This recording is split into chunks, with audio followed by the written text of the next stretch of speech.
Dako niyang problema, iyang bubong na tao, pwerte ng nipis, nahanlok siyang mag-uupaw. Pasig mo pangit, iyang hitsura, nag-iso siyang tikno.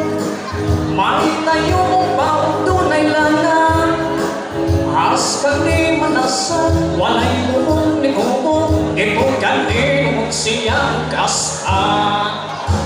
Tungod sa kamadlakan, ipagsuntas doktor nga espesyalista, as hindi nagduda, kay ang doktor parte sa umawa. Unya ang resulta, matupasa doktor nga ukiran, kanang imong kaupang ayaw nagkabalaka, kay madugay maanad ka ra. Ang butog nga mo, naghaldihang mga upaw-ulo, apat ang bungog o mga balibo, labong pa man kaayo. Ang atong ulo, diha sa may kubon o alimulo, kining dapita yun sa tao, maugayo'y maganto.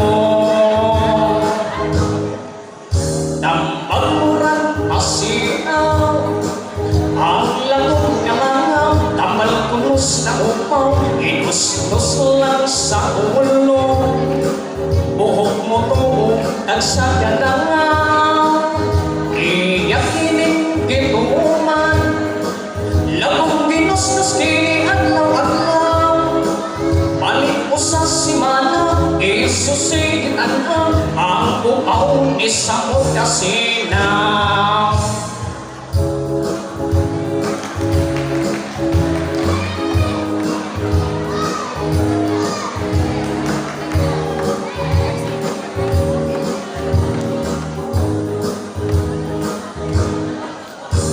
Dako niyang problema, iyang buong nga labo, pwerte ng nipis, nahadlok siyang maupaw.